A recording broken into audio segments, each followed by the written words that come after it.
اللهم صل على محمد في ما لا إله إلا يوم الدين. أعوذ بالله من الشيطان الرجيم.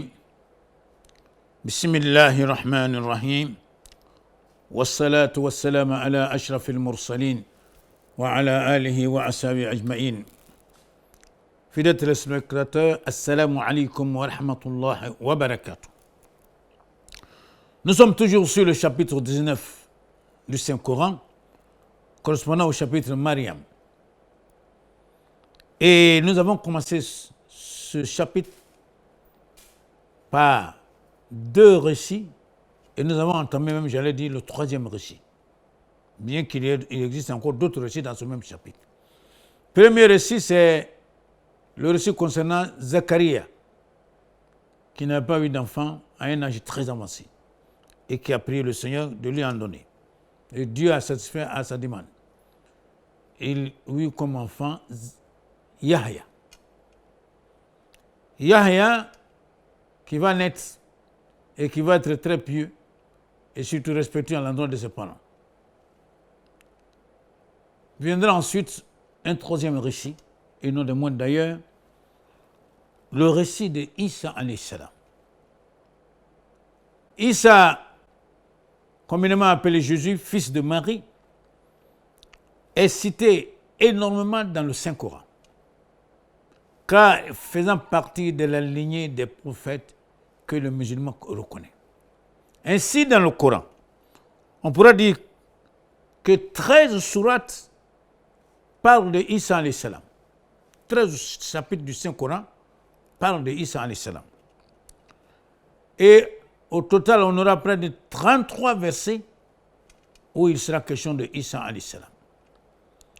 Essentiellement dans les chapitres Baqara, Al-Imran, An-Nisa, Surat Al-Ma'ida, Surat Al-An'am, At-Tawbah, Maryam, Al-Mu'minun, Ahzab, Surat Al-Shura, Zukhrufa, Al-Hadid et Surat Al-Saf sont les chapitres dans lesquels il est fait mention de Isa alayhi salam.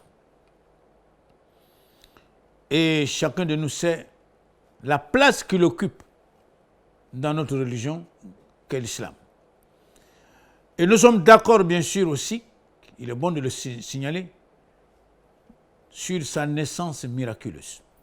C'est-à-dire, il est né d'une mère sans père. Mais bien sûr, ce qui ne lui donne pas ce que les autres lui ont donné comme titre, à savoir fils de Dieu ou même Dieu. Subhanallah. Et c'est ce que le Coran vient clarifier. Ce chapitre particulièrement vient nous clarifier de la situation exacte. Surtout, Isa alayhi salam, comme d'autres versets du Coran nous diront, est un messager. Et c'est ce qui est bon à retenir. Il est un messager. Et non ce qu'on lui attribue comme divinité. Et ainsi, nous partirons aujourd'hui à peu près du verset 22. Car nous l'avons déjà vu, le récit, c'est surtout cette rencontre que la Vierge Marie aura avec l'ange Jibril alayhi salam. Ainsi, lors de leur première rencontre, Jibril viendra sous forme humaine. Ce qui, bien sûr, va surprendre Marie qui était isolée en train d'adorer. Et elle-même demandera l'aide de Dieu contre cet homme qu'elle vient de voir. Et c'est là que Jibril affirmera qu'il vient de la part du Seigneur pour lui faire don d'un fils. Et Marie de poser la question, comment aurais-je un fils alors qu'aucun homme ne m'a touché et je ne suis pas une prostituée. Et c'est ainsi que Jibril alayhi salam va lui confirmer que c'est une décision de Dieu. C'est un décret divin. Et à partir de là, chers téléspectateurs, alors va commencer la grossesse de Isa alayhi salam. Et à propos de cette grossesse également, beaucoup ont dit certaines choses. D'autres ont dit que Marie, lorsqu'elle sera en grossesse, le même jour, elle va accoucher. Ça, c'est certains avis. Mais l'avis que nous retenons surtout elle va accoucher comme les femmes accouchent normalement, c'est-à-dire au bout de 9 mois. C'est ainsi que donc, au bout de 9 mois, viendra donc au monde ce messager du Seigneur qui est Isa alayhi salam. Et c'est ainsi qu'au verset 22, le Seigneur va nous dire la chose suivante. فَحَمَّلَتْهُ فَانْتَبَذَ بِهِ مَقَانًا قَصِيًّا. Au verset 22 donc, Dieu nous dira ceci. Elle devint donc enceinte, c'est-à-dire Marie. Donc, puisque l'ange lui a insufflé ce souffle qui sera donc le futur prophète qui est Isa alayhi salam, donc la grossesse va commencer. Et donc, elle devint donc enceinte de l'enfant. Et ensuite, elle s'est retirée avec lui en un lieu éloigné. Ce comportement de Marie ici se comprend dans la mesure où cette grossesse, elle en a déjà peur. Pourquoi? Parce que n'étant pas mariée, n'ayant pas eu un homme dans sa vie, voilà qu'elle est enceinte. Et la grossesse donc évolue. Et c'est ainsi qu'elle va se retirer. Elle va s'éloigner un peu des regards des uns et des autres. Et ensuite, Dieu va nous dire فَأَجَاءَهَا الْمَخَاضُ إِلَى جِذْعِ النَّخْلَةِ قَالَتْ يَا لَيْتَنِي مِتُّ قَبْلَ هَذَا وَكُنْتُ نَسْيًا مَنْسِيًّا. À ce verset 23, alors, le Seigneur va dire ceci. Puis, les douleurs de l'enfantement l'amenèrent au tronc du palmier. Tout le monde sait que quand la femme doit s'apprêter à accoucher, les douleurs qui suivent, elle va rentrer, comme on dit, en travail. Et c'est ainsi qu'elle va s'approcher auprès d'un tronc de palmier. Et qu'est-ce qu'elle va dire ici? Marie dira la chose suivante. قالت يا ليتني مت قبل هذا وكنت نسيا منسيا. Malheur à moi que je fusse morte avant cet instant. C'est-à-dire, elle aurait souhaité être morte qu'on la voie en grossesse. Parce que n'oublions pas sa préoccupation. Que diront les gens? Qu'est-ce qu'on va lui dire? De quoi on va l'accuser? Puisque tout le monde sait qu'elle n'est pas mariée. Et voilà qu'elle est en grossesse. Et c'est ainsi que, je pourrais dire, par pudeur, Marie dit quoi? Elle dit que je fusse morte avant cet instant. C'est-à-dire, avant même que cette grossesse ne commence. Et que je fusse totalement oublié. C'est-à-dire que les gens ne viennent pas se poser la question, qu'est-ce qui s'est passé, qu'est-ce que Marie a fait, etc., etc., qu'elle rentre dans l'oubli. Voilà le souhait de Marie à cet instant précis. Et ensuite, فَنَادَاهَا مِنْ تَحْتِهَا أَلَّا تَحْزَنِي قَدْ جَعَلَ رَبُّكِ تَحْتَكِ سَرِيًّا. Alors, au verset 24, voilà ce qui va être dit. Alors, il l'appela d'au-dessous d'elle. Ici, comme nous l'avons déjà signalé dans le tafsir passé, il l'appela d'au-dessous d'elle. Ici, ce pronom il y a eu deux versions en la matière. Certains ont dit qu'il s'agit de l'ange Jibril alayhi salam. C'est-à-dire les propos qui vont venir, que c'est de l'ange Jibril alayhi salam. Et c'est pour ça que ceux-là ont adopté la formule fanadaha min tahtiha. Par contre, d'autres ont trouvé une autre version en disant fanadaha man tahtaha.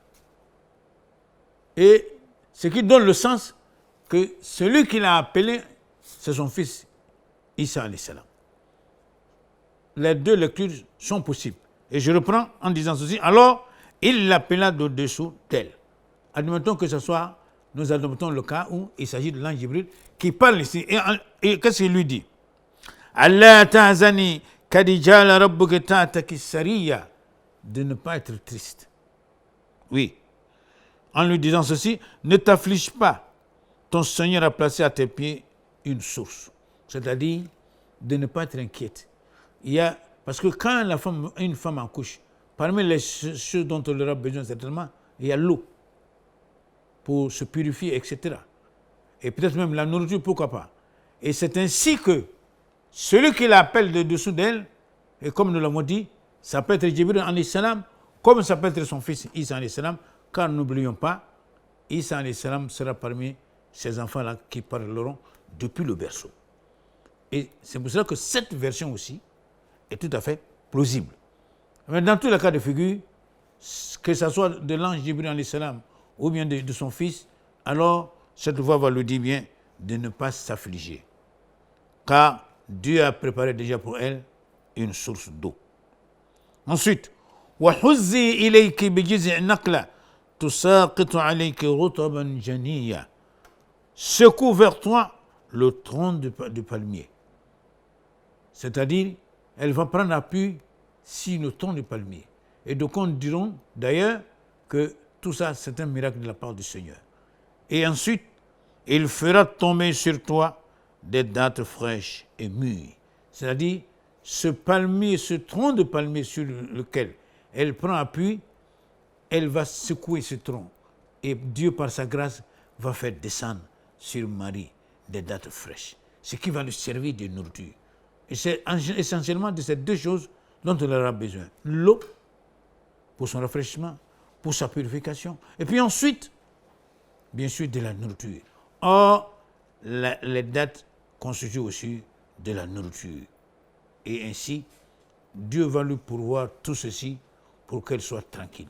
Fidèles téléspectateurs, nous sommes dans le cadre donc de l'émission du Tafsir du Saint-Coran, l'effort humain pour comprendre la parole de Dieu.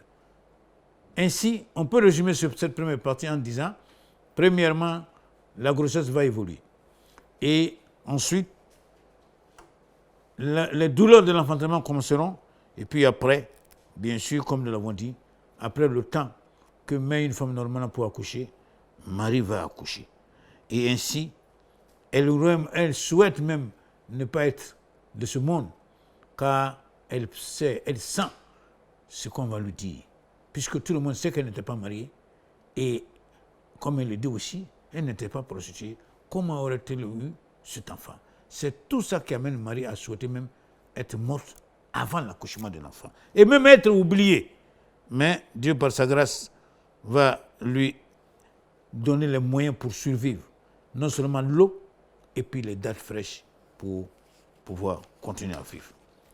Et ainsi, فَقُلِي وَاشْرَبِي وَقَرِّي عَيْنَا فَإِمَّا تَرَيْنَ مِنَ الْبَشَرِ أَحَدًا فَقُلِي إِنِّي نَذَرْتُ لِلرَّحْمَنِ صَوْمًا فَلَنْ أُكَلِّمَ الْيَوْمَ إِنسِيًّا. Et alors, parmi ce qu'on lui donne comme ordre également, c'est de dire ceci: mange donc et bois, et que ton œil se réjouisse si tu vois quelqu'un d'entre les humains. C'est-à-dire, lorsque tu vas rejoindre tes parents, ta famille, si quelqu'un vient parmi ceux-là et dit, dis-lui, assurément j'ai voué un jeûne au tout miséricordieux. Je ne parlerai donc aujourd'hui à aucun être humain. Donc, c'est pour rassurer Marie, pour qu'elle se réjouisse, qu'elle ne soit pas inquiète, et surtout de dire qu'elle ne parlera à personne ce jour-là.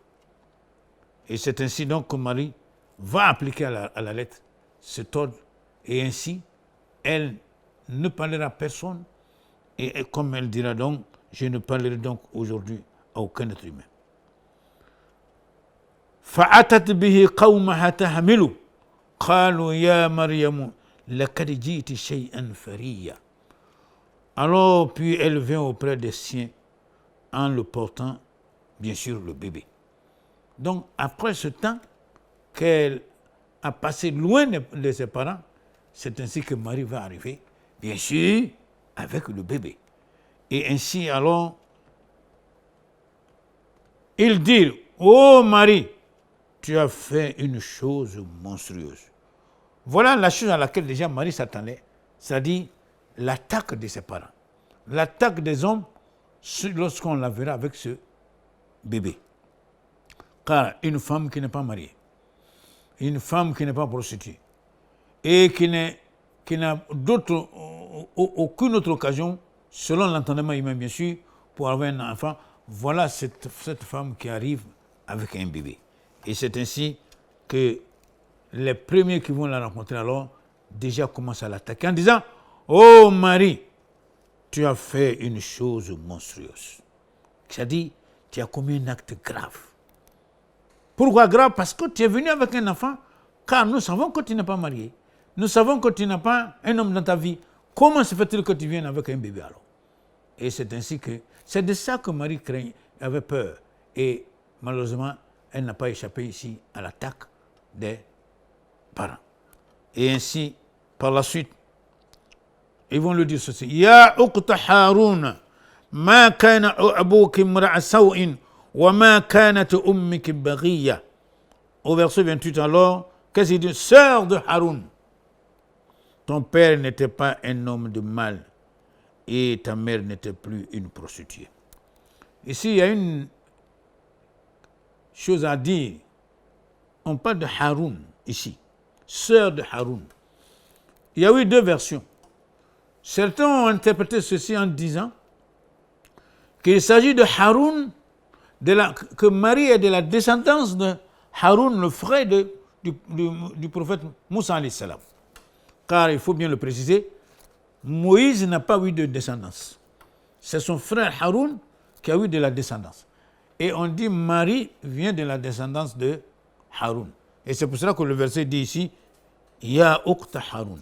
Ça c'est une version. Mais une autre version dit bien que dans les Bani Israël là-bas, dans les fils d'Israël, il y avait un autre qui s'appelait aussi Haroun, qui portait le même nom, Haroun, et qui était connu pour sa grande piété. Et c'est de celui-là qu'il est question. Et dans tous les cas de figure, il s'agit de quelqu'un qui portait ce nom, Haroun. Alors, on dit bien, Ya uqta Haroun, ma kana abuki imra'a saw'in, wa ma kana ummuki baghiya. Ah, sœur de Haroun, ton père n'était pas un homme de mal. Comme nous l'avons dit, c'est Haroun était connu pour sa grande piété. Alors, comment toi, qui es la sœur de cet homme pieux, tu peux venir avec quelque chose de monstrueux, qu'est le fait de venir avec un enfant dont on ne connaît pas le père. Et ensuite, qu'est-ce qu'ils vont dire? Et ta mère également, qui est connue comme femme vertueuse et qui n'était pas une femme prostituée, comment se fait-il que toi, tu viennes aujourd'hui avec un bébé? Et Marie, donc, qu'est-ce qu'elle va faire pour pouvoir se protéger contre ces accusations? فَأَشَارَتْ إِلَيْهِ قَالُوا كَيْفَ نُكَلِّمُ مَنْ كَانَ فِي الْمَهْدِ صَبِيًّا. Alors, à ce verset 29, elle fit alors un signe vers lui, c'est-à-dire vers le bébé. Ils dirent, comment parlerons-nous à un bébé au berceau? Puisque Marie a déjà dit qu'elle n'allait pas répondre à qui que ce soit, qu'elle ne parlerait pas à un homme à ce jour-là. Mais comment elle est déjà acculée par les siens? Qu'est-ce que Marie fait quand on lui pose la question, ou bien quand on lui dit ton père Haroun, ou bien ta mère n'était pas de telle moralité, etc. Alors elle fait signe pour dire, poser la question au bébé. Et c'est là que ses parents vont lui dire, mais comment pourrons-nous parler à un bébé? Quelqu'un qui est au berceau, comment on peut lui parler? Car d'habitude, ce que nous savons, c'est qu'un bébé ne parle pas. Mais ici, un des miracles encore que le Seigneur va faire pour ce qui est de Isa alayhi salam, alors elle fit alors un signe vers lui, c'est-à-dire vers le bébé. Ils dirent, comment parlerons-nous à un bébé au berceau? Car pour l'homme ordinaire, il est impossible qu'un bébé puisse parler au berceau. Et c'est alors que le miracle du Seigneur va se faire ici, au Dieu du Banouzin. قال إني عبد الله آتاني الكتاب وجعلني نبيا. Ici, au verset 30 alors, mais le bébé dit, c'est-à-dire ici, Isa alayhi salam va dire ceci. Je suis vraiment le serviteur d'Allah. Il m'a donné le livre et m'a désigné prophète. Déjà pour infirmer ce que les uns ou les autres ont déjà dit à propos de Isa, car n'oublions pas, les uns ont dit qu'il était le fils de Dieu, ou d'autres même l'ont élevé au niveau de Dieu lui-même. Mais ici, voyons la réponse de Isa. Il dit, moi, je suis vraiment le serviteur d'Allah. Donc, il se met au niveau de toutes les créatures en se disant bien qu'il est un serviteur de Dieu. Donc, il est créé par Dieu et non qu'il est Dieu. Et c'est ainsi que Isa alayhi salam va dire bien, je suis vraiment le serviteur d'Allah. Il m'a donné le livre, c'est-à-dire l'évangile qui va être le livre qu'il va donc montrer aux uns aux autres. Il dit bien, il m'a donné le livre et m'a désigné prophète. Donc déjà, depuis le berceau, Isa alayhi salam donne l'information aux uns aux autres. Premièrement, le livre que Dieu va lui donner.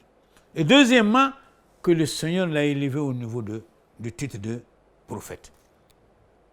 Chers frères et chères sœurs, cela est assez important dans la mesure où un bébé qui vous dit de tels propos, pour quelqu'un qui est censé connaître les miracles de Dieu, ici il s'agit d'un vrai miracle. Car un bébé, non seulement il parle, mais il dit ce qui va arriver, à savoir que Dieu lui donnera un livre et ensuite qu'il sera un des messagers de Dieu. Et ensuite, qu'est-ce qu'il va nous dire? وَجَعَلَنِي مُبَارَكًا أَيْنَمَا كُنْتُ وَأُوصَانِي بِالصَّلَاةِ وَالزَّكَاةِ مَا دُمْتُ حَيًّا. Alors, au verset 31, et ensuite, après le livre et le titre de prophète, qu'est-ce qu'Issa nous dit? Où que je sois, il m'a rendu béni. Donc, la baraka. Dieu lui a accordé la baraka. Et ensuite, il m'a recommandé, tant que je vivrai, la prière et la zakat. Fidèles téléspectateurs, ici, on peut même se poser la question. La prière. Ici, Issa va prier. Est-ce qu'il va prier lui-même? Certainement non. Et certainement, il priera pour le Seigneur, le Créateur des mondes. Tout ça, chers téléspectateurs, vient pour infirmer tout ce qu'on a collé sur ce messager.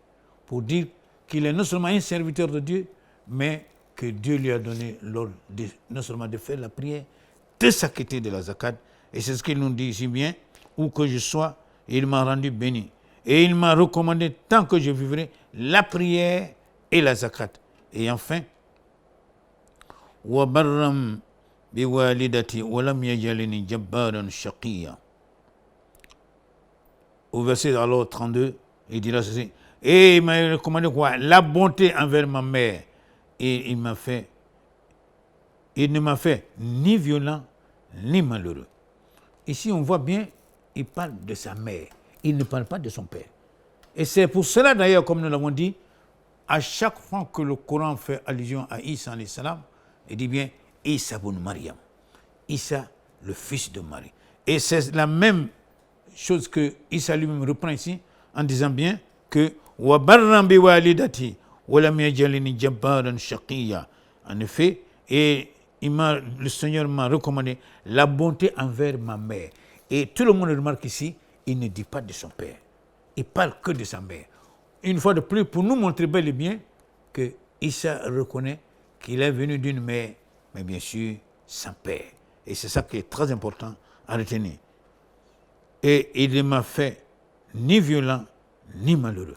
Voilà quelques éléments importants dont Isa lui-même déjà nous donne le contenu à travers ces versets pour bel et bien montrer qu'il est une créature de Dieu et non le Fils de Dieu.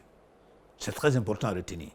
Car tout le combat autour de Isa alayhi salam, car certains ont pensé que non seulement de par sa naissance miraculeuse, ils l'ont qualifié de Fils de Dieu, ou alors même de Dieu lui-même. Alors que bien sûr, nous savons bien sûr qu'il y a eu des cas plus miraculeux. En effet, s'agissant donc de miracles du point de vue de la création, Dieu nous dit dans le chapitre Al-Imran, Inna masala Isa indallah ka masala Adam khalaqahu min turab summa qala lahu kun fayakun. En effet, dans ce verset, Dieu dit bien, pour Allah, Jésus est comme Adam, qu'il a créé de poussière, puis il lui dit, sois, et il fut. Pour nous montrer bel et bien que s'il y a un caractère miraculeux, le cas de Adam alayhi salam est encore plus miraculeux. Car lui au moins, il est venu sans père ni mère. Mais Isa par contre, au moins est venu d'une mère, bien sûr, sans père. Et c'est tout ça que ce verset, ce chapitre Mariam, essaie de nous relater pour que chacun de nous comprenne que ce messager de Dieu est venu de façon miraculeuse, d'une mère sans père. Mais ce qui ne l'amène pas du tout au niveau de la divinité, ni en faire de lui une progéniture de Dieu. Et Dieu n'en a pas besoin d'ailleurs. C'est pour cela donc, une fois de plus, voilà d'une certaine manière ce que l'islam dit pour ce qui est de Issa, sa naissance miraculeuse, que chacun de nous doit s'approprier pour bien connaître, afin que nous ne nous trompions pas du tout au sujet du prophète Issa alayhi salam. Qu'Allah nous aide à la bonne compréhension et que nous facilite la bonne compréhension de ce message, afin d'être donc ces fidèles qui non seulement ont compris le message du Coran, mais qui en sont convaincus que Issa alayhi salam est un prophète de Dieu, comme d'ailleurs d'autres versets le diront, et Issa n'est qu'un messager, des messagers l'ont précédé. Qu'Allah nous donne la bonne compréhension, en espérant vous retrouver pour la suite de ce commentaire. Nous vous disons Assalamu alaikum wa rahmatullah wa barakatuh. Allahumma salli ala Muhammadin fil la ilaha illa yawmiddin. Allahumma salli ala Muhammadin fil la ilaha illa yawmiddin.